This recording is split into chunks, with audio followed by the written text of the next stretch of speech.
What are the movers and shakers? How are you going to keep this, really relevant so that way they can see the human factor of all of that?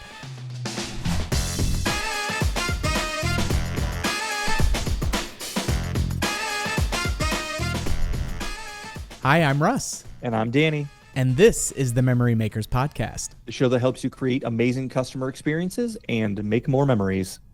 Memory makers, memory makers, memory makers, memory makers, memory makers podcast. Little Ace of Base, I saw the sign for you there today. That's what it was. Didn't realize that's where it was going. So, sometimes it's so interesting. You have the jingle, and in my mind, I'm going, I can't connect this with anything. And then you tell me, and I go, oh, that's so obvious. Yeah. Well, a little throwback. The very first CD I ever had on my Discman was Ace of Base, because it was my sister's CD and I was getting everything like, stage 2. I was a second generation owner of all of those things, but I could give you 1,000 guesses on my first CD and you wouldn't be able to guess it. Guaranteed. Well, yeah, probably because you're a music savant. I'm going to guess it's not because of that. Debussy's Greatest Hits. I don't know. You see. No, it was like 8 or 9 different... Hold on, I got 999 left, man. Don't be... No, you're not going to guess it, so I'll put you out of your misery now. It was, 8 or 9 different versions of the Macarena. Oh, right on. Okay. I got a Macarena CD, and it was just a bunch of... It was one of my birthdays when I was a kid. I got a little boom box, and I got that CD, and I thought it was the coolest thing in the world. You were ready for every wedding reception for the rest of your life based on Exactly. that. So, oh, man. Okay, well, 1... love that, and 2, let's shift gears and jump into this. We went down a fun rabbit hole there, though. Yes. So today, Danny and I are going to be doing a little Q&A back and forth between he and I, talking about just SBA landscape or Small Business Association loans, kind of an overview 101 high-level roadmap, just as new operators are getting into this process. And hey, what are some best practices? What are some good ideas? What are they going to ask of me? And so we thought that this would be a good idea to start kind of breaking down some of the elementary terms of it, as well as getting into some best practices and some timelines and some other things that we see our clients have, as well as some input that we've gotten from industry consultants. So we'll be diving in with that. Yeah. So, Russ, obviously you just mentioned SBA, Small Business Administration, but when we step back and we think about an SBA loan, what is the SBA? What is the loan? How do these entities work together with the banks? Kind of walk us through the whole landscape of what that looks like. For sure. So you're still going to be getting a loan through a lending institution, your bank, what have you. But you can, through that institution, you can get an SBA loan, where essentially the U.S. Small Business Administration provides government guarantees to that bank. So it helps make these funds available to new startups, folks that don't necessarily have a lot of capital that wouldn't otherwise qualify for the traditional bank piece. And it's a way to help stimulate new economy growth and all of that. The banks like it because it further guarantees, hey, if this project isn't successful or it has a certain level of risk or what have you, that the government is still backing a heavy portion of what that overall loan is that they're issuing to you. So the SBA is not who is actually issuing the loan. They are guaranteeing the loan, and you have a process essentially where you have a few different types of loans that you can do through the SBA typically, but this is just that government backing that goes along with the loan of whoever you're using for your bank or what have you. A couple of other benefits that come from these SBA-backed loans are that they can help to either lower the initial down payment or amount of equity that you may be required to have on hand. It may help you qualify for better or longer repayment terms, as well as positively impacting your interest rates. And so, it's a way to, again, stimulate that new growth through folks that, are not sitting on a hedge fund and ready to open an FEC. Another thing that I typically will chat with folks about is there are 3 common SBA loans that most folks would go through. The most common that is out there is what's called an SBA 7A. And this can cover up to $5 million and will have flexible uses, which makes it really great for startup costs and getting construction, especially in the FEC world where, hey, if we're buying the equipment and we're, making renovations to the building and we have our lease, like our business model is a lot of cash up front in order to get that off and rolling. Now, the flip side and the benefit to that is that then it's, you're a lot of your hard costs up front, they're all tied with assets and things like that. And so that SBA 7A is what most folks are going through the process of, one, because of the dollar amount up to $5 million, like I mentioned, but it also has just more flexible use. There's another piece that you can use if you're actually looking at on the real estate side and wanting to apply this to actually buying your land. And or you have a lot of equipment heavy stuff. FECs don't always fall under that heavy equipment while we have the attractions, but this is what's called an SBA CDC 504 that typically gets used a little bit more with that. So let's take a step back here. So that we understand that there is someone who's looking to open an FEC. Maybe it's their first location, maybe it's an additional location, maybe they're looking to fund an expansion of their existing venue. Mm-hmm. When we think about the things they need to have ready, that let's call it checklist of items they need to go through to have prepared and ready in order to get to the application process, what does that look like? What are the key ingredients, if you will, that they need to have ready prior to application? Absolutely. So the first thing is the business plan. This has to be very detailed and realistic. This is something that's typically 20 to 30 pages that's including a whole slew of things: feasibility studies, market analysis, what is the disposable income, what's the population saturation, like what's the drive time for them to be able to do this, what are the risks, what are the benefits. This is 20 to 30 pages that is your entire business pitch, essentially. And so one thing, and you'll hear me say this early and often throughout this episode, is working with industry consultants who have experience in putting these business plans together specific to the FEC industry is really important. A lot of the lending institutions are very keen on lending to family entertainment or out-of-home entertainment sectors because of how we've performed in low economic periods. Jerry Marola is one to say, hey, we're not recession proof, but we're recession resistant. And so we can weather a lot of these things where other industries will see a turn down. So your business plan is, how are we communicating the detailed budget and, profit projections and costs? And it's, hey, this is how we anticipate to make this business a smashing success. And so there's some emotional aspects to it where you've got to do some storytelling. And you've got to, get them to buy into your vision.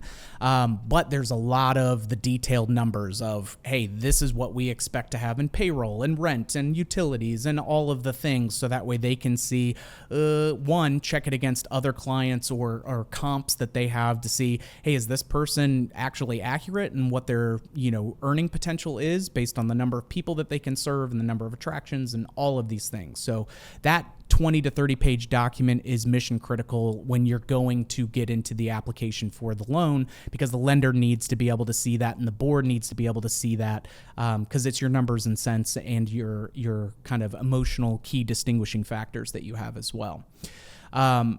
Additionally, you're going to want to have an overview of what industry experience or ownership experience that you have. So if you have entertainment or hospitality or experience, or you have other businesses, you're going to have some pro formas that they're going to want to see. What's your background?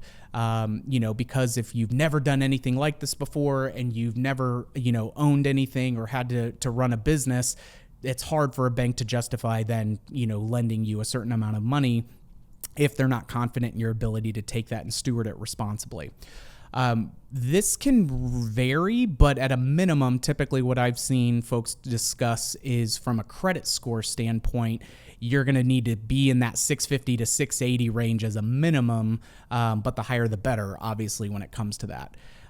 The other piece that you're going to want to kind of have ready to bring to the table when you're thinking about this application process is, hey, what's 20 to 25% of collateral or cash on hand that we're going to need as either, kind of down payment or in escrow, because the banks are going to want to also see that you're financially solvent enough to have skin in the game on this, and you can't just wash your hands of it and walk away if it doesn't end up going well.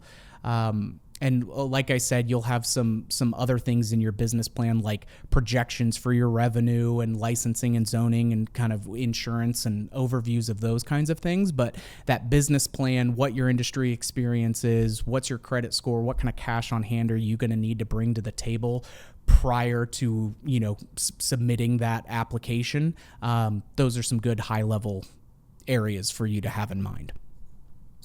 So someone's got all the things they need for the application. They submit their application, and everybody wants things to happen quickly. And they in their minds, a lot of times they have the perfect circumstances that could possibly happen, the best case scenario of how quickly things happen. And it doesn't always go that way. Will very rarely go that way when it comes to those sorts of things. So when someone's making their own mental expectations of how long the funding process takes from application to I have money and I can start spending it on the business, what does that look like? Walk us through each of those steps of the qualification and funding process. Sure thing. So that initial preparation of getting, hey, what's the business plan? What's that supporting documentation? Like those kinds of things, hey, these are the letter of intents that we have from the landlord. So that way we actually understand what our rent's going to be, all of that kind of stuff. On the short end, that can be 2 to 4 weeks. On the longer end, that can be something that takes multiple months just for you to make sure that you have everything kind of in place or initial ducks in a row. But for a quick reference, let's say, hey, we've got a good start on this, but we need to bring in some supplemental documentation or some additional data into the business plan. Factor 2 to 4 weeks in that when you're really ready to start the application process. The other thing, the next step is going to be that lender selection and application itself. Now, a lot of consultants will tell you, you're never going to just go and pitch to one lender. Like different lenders are going to have different rates based on your financial status and what all of your kind of the context of who you are or who your operating group is going to be. Some are going to have more favorable terms for you than others. Like you're going to be shopping lenders just like they're kind of vetting you of whether or not they would take on the business. And so individually, this can take anywhere from 2 to 4 weeks kind of per institution. Some of those you'll applying to multiple ones at a time and kind of vetting that and how that's going. But again, a high level 2 to 4 weeks, if you're moving and grooving really quickly, I would just note that this timing. And once you do select your vendor and put in that application, they kind of put you in this pre-approval status of, yep, this is how much money you would qualify for the SBA loan. Based on that, you may say, ooh, okay, well, that's not as much as what we need. So do we need to get some more private equity involved, or do we need to rethink the concept and adjust and then kind of resubmit, so that you can repeat that step 2 on the lender selection and application process, just depending on what's best for you in the long term, and finding institutions that are going to offer you the most favorable rates. Then the next step that you would get into is the underwriting and actual SBA approval. Now, this can take 4 to 6 weeks because this is when they're really getting down into the legalese and the minutia of, how that debt is structured, what liens are in place, what are the defaults, evaluation of the assets, like all of the different things that you would have with that. And what happens is the lender will then, kind of do this initial underwriting and review and then submit it to the SBA for their, kind of stamp of approval on it as well. So 4 to 6 weeks is a, hey, if you've got everything lined up and it's a really ideal project on both sides, like then 4 to 6 weeks is not unreasonable for that. Then what I would look at is the closing and release of your funds, which would take another 2 to 3 weeks. Hey, you've gone through the underwriting and you have your pre-approval status. And now we're just going through the final, like you're actually signing off on these, kind of documentation, and then the actual release of funds to your account. They may have some final checklist things that you need to do for that, verify that you've gotten multiple quotes on certain bids or what have you. But that can take 2 to 3 weeks for the legalese documents and the financial final approvals after you've gone through the underwriting portion. And so in that scenario, with the kind of accumulation of those different individual stops, 3 to 4 months for smaller amounts that you're doing is kind of typical. But I will also say, hey, we live in the lay of the landscape that we're seeing these days. So, one, you may be going through multiple lender vetting. You may have to get to stage 3 of that initial underwriting and realize, hey, we've got to make some tweaks to the scope of the project. So there are also times where this can take 9 months, just depending on what's happening, because you have a huge amount of people who are applying for these types of loans. And there are only so many people at the lending institutions and at the SBA that are reviewing and approving and progressing these things through. So I kind of, darkly joke that it's like flying after COVID, right? You had 30% more flights, but they only had half of the people actually working the airlines and the baggage claim and everything else. So there's been a bit of more recently, as we're recording this podcast, there's just been a little bit of a log jam through the human bandwidth to get some of these things through. So if you are a pristine person with absolutely fabulous credit and all of that good stuff, like, you could get through that process, fairly quickly in that 3 to 4 month time frame. But depending on, hey, we're going to be shopping and looking for multiple vendors, that may take us longer. And depending on what changes, it could take, upwards of 9 months, or potentially longer. It just depends on your situation and what lenders you're working with. So through that whole process and timelines, there are challenges that can make it take longer, or things that can go faster. And when we think about challenges, this has been kind of the process overall for any SBA loan that somebody wants to get. Mm-hmm. But let's kind of zoom in specifically on the challenges unique to family entertainment centers. And when we think about FECs and how they think about the process of applying and some of the hiccups that they might run into when it comes to the approval and funding process, what are some of those unique challenges that they need to be aware of so they can overcome throughout that process? Yeah, I would say challenges unique to the FECs. One of the things that we mentioned at the beginning was, our business models typically have a much higher upfront capital between the real estate or your lease, the attractions themselves, all of the safety and everything that kind of goes along with that. Obviously, like with any business, you're going to have kind of recurring day-to-day or month-to-month, overhead, whether it's your ongoing staffing or this and that, but a very, very healthy majority of the bell curve that falls under your upfront starting needs is getting put out to getting the space ready and populating it with the attractions and that. So like that's going to be the heavy lifting portion. So you have to make sure that you're in a spot to be able to also use the flip side of that of, hey, yes, while this is the upfront cost that we have, here's then the profitability that we, see and enjoy through our attractions.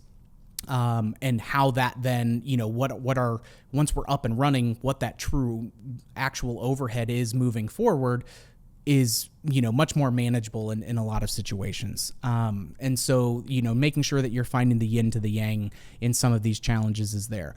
The other thing that you're going to want to talk about when you're putting together that business plan is, hey, how does seasonal fluctuality, impact our business, right? Like we have peak times of the year, we have slower times of the year, depending on what market you're in, right? Like if you're in Michigan, your summer business, if you're an indoor FEC, could be, a lot slower than other people's summer business, just because that's a very active, hey, people are getting out into the wilderness and they're not doing as much kind of entertainment venue stuff, but they're on, excursions and grand adventures like you out in Denver, hiking them mountains and doing things like that.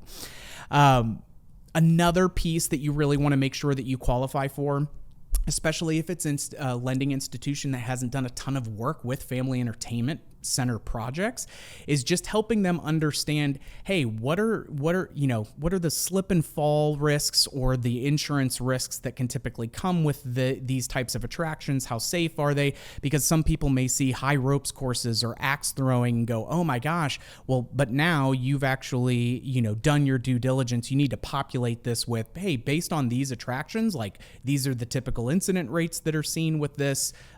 This is helping them understand understand, while there is safety concerns, what you've done and how your operating practices will mitigate those, and what that financial liability could actually look like. The other piece that can be a little tricky is if you find this great spot that you want, it's readily accessible, you're less than 3 turns off the highway, you're in a huge, dense populated market, that building may not be zoned for what you're looking for. So at the same time of while you're trying to get this, financial elements and stuff going through, you have to make sure that your property, that, the 2 or 3 locations that you're vetting to make this happen at, are actually set up, and that the locals, zone boards and things you can go through and navigate that process to get it rezoned. Hey, this was made for an office park, you want to use it for this, okay, that's a light lift versus X, Y, and Z. So that's another piece that typically that local zoning of your physical location is something that can have its say in how hey, this is the real estate legal team that we're working with to get this rezoned, this is what that application process looks like, what have you. And the other piece is just that need for strong management experience or embedded consultants. And so again, especially for a lot of first-time operators, hey, we may have a really good amount saved up and be really financially solvent and really solid, but we don't have experience owning our own businesses before, or maybe we're coming from an outside industry.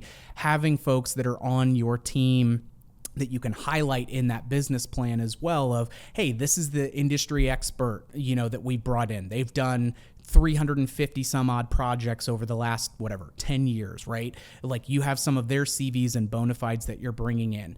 And so you need to be able to show, or, hey, if we have some weak spots in our resume, who else do we need to have on the team that can help also bring some guidance and insights to make the lending institution feel comfortable with what we're doing. So when we think about making the application stand out for family entertainment centers specifically, it's not just an exercise of data and metrics, because that's a portion of it. We just described a lot of the things that need to be really put into place and thought out and prepared, and projections, and all of that is extremely important. And it's also an exercise in storytelling and marketing, because you're marketing your potential project to lending institutions. Yeah. And so there's also you had mentioned it before, the emotional aspect that comes in. It's not just an Excel spreadsheet with numbers, it's the emotional storytelling portion of it, and some other tactical things that you can talk through. But when someone wants to make their application stand out, what are some suggestions that you have based upon the family entertainment center industry to be able to go to the top of that list? Yeah, the first one is being able to really highlight the industry, or the community demand rather. And so a lot of times when we're chatting with folks, they'll have this, a common phrase we hear is, well, there's nothing to do in our town. And it's okay, but is there a reason for that? What are the trends that you actually have in your market, and how big or small should you be realistically kind of factoring in who you're going to pull into this facility? So highlighting that community demand, being able to have a couple of things like market research and feasibility studies are going to be really, really impactful here of, hey, we have this exploding population of, mixed age family groups with young children between the ages of X and Y, which is what we're servicing. Their disposable income falls between this amount. Like they're only, here are the other competitors that we have in our market, and that, they are underperforming based on, how they operate or what they're offering, or we can bring something new. Here's what nationwide trends, also tell us about what we can apply to our market specifically. So that community demand is big. Really understanding the spending power of your market, the number of people that are in there, how they spend their time, all of that stuff is really big, right? Because we need them to understand, this is an underserved market. There's a ton of people. There's less things to do compared to what other markets would have. And here's what that buying power that they would bring to the table by patroning our business.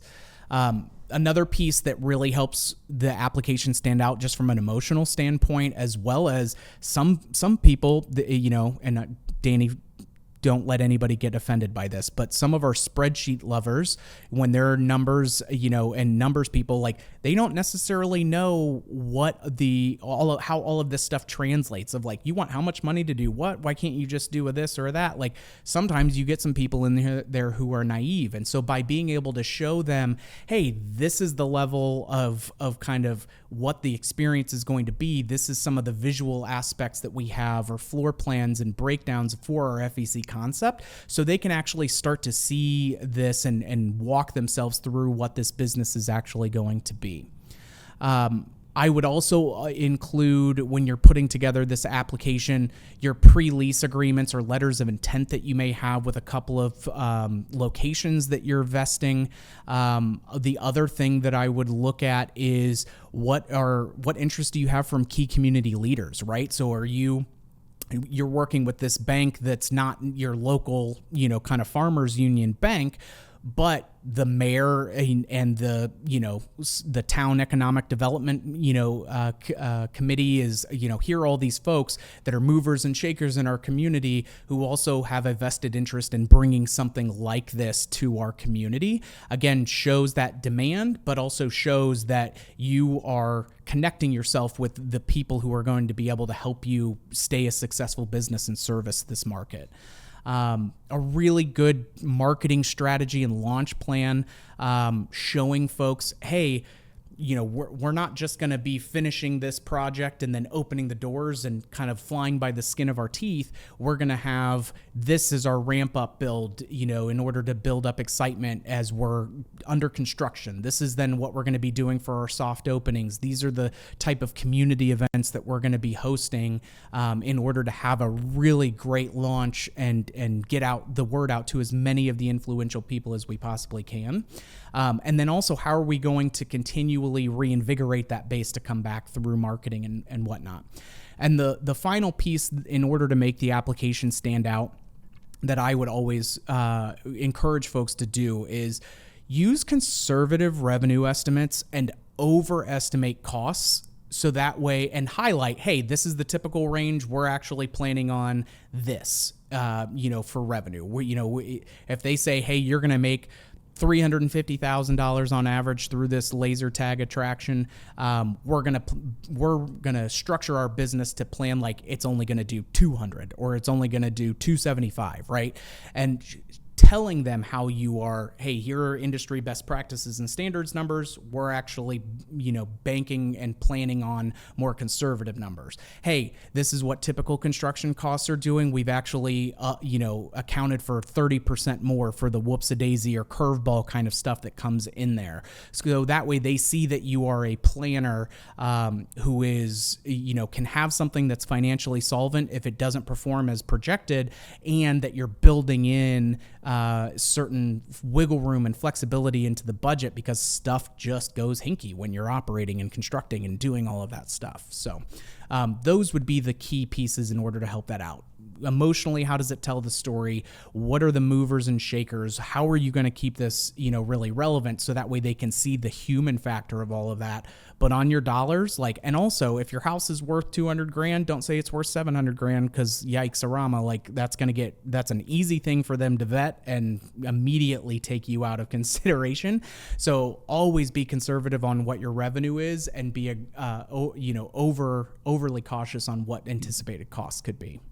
So we've covered a lot of different sections of this process of understanding the different pieces and what you need to prepare and how long it's going to take and how to stand out. As we get close to wrapping up this episode, what would be some of your final takeaways and final tips for anybody listening to this as they think about the SBA funding process?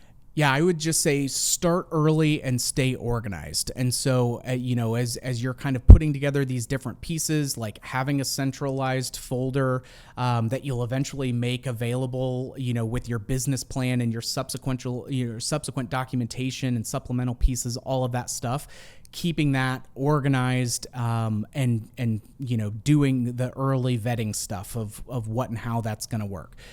The other piece that I would say is, as you are vetting lenders, find some that are experienced in both SBA-backed loans as well as working with family entertainment centers, because they will have good their committee will have an easier time saying, oh yeah, we've got X number of clients that are doing that and they're seeing these things. Oh, actually, they're being even more conservative than what we're seeing that market perform in, and things like that. The third one would be your business plan is your pitch. You need to make that very thorough and have it count. That's why it's going to be 20 to 30 pages. And as Jerry Marolo will tell you, or Dave Wallace will also tell you, that front page is going to be that executive summary where that's your sizzle and steak. And then the other 19 to 29 pages after that are going to be kind of reinforcing that picture you've painted.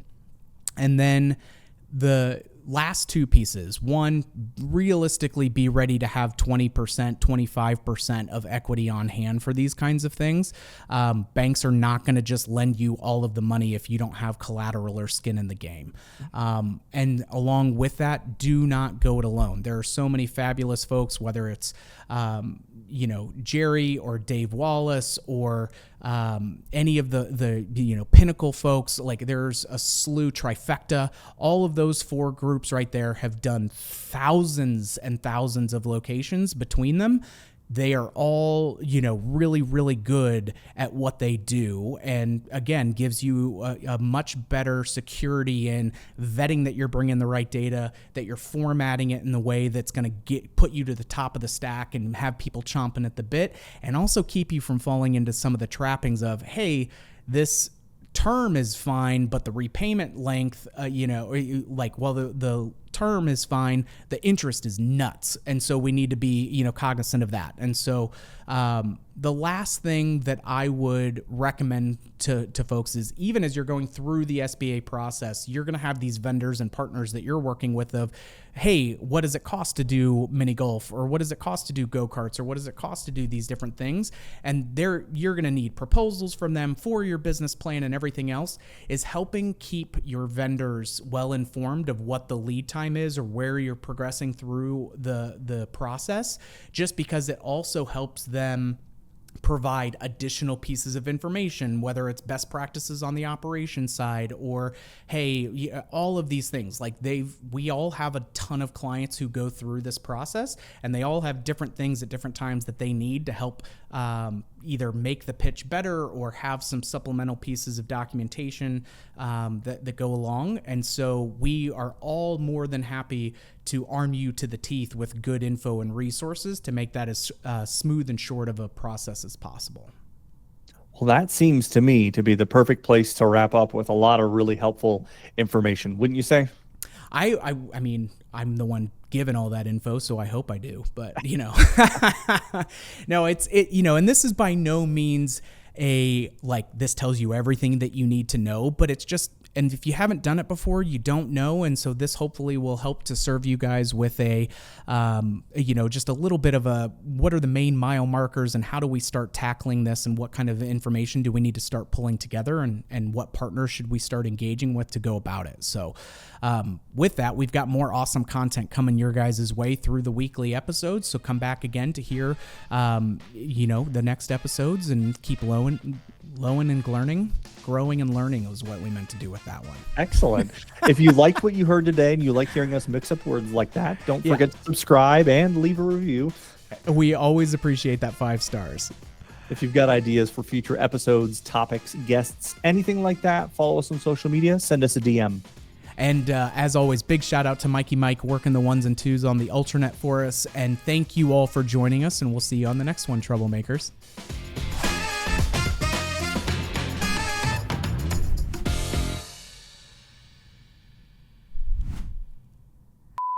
Groovy. Cool. Yeah, I do know stuff. And this is the Memory Makers Podcast. The show that helps you make incredible... Oh my God, wow, I stumbled. Let's start over. Take it from the top. I remember when I had my first beer. I haven't messed up the intro in a long time. Don't worry, I still think I'm highest on the leaderboard for that by a mile. Roll it again.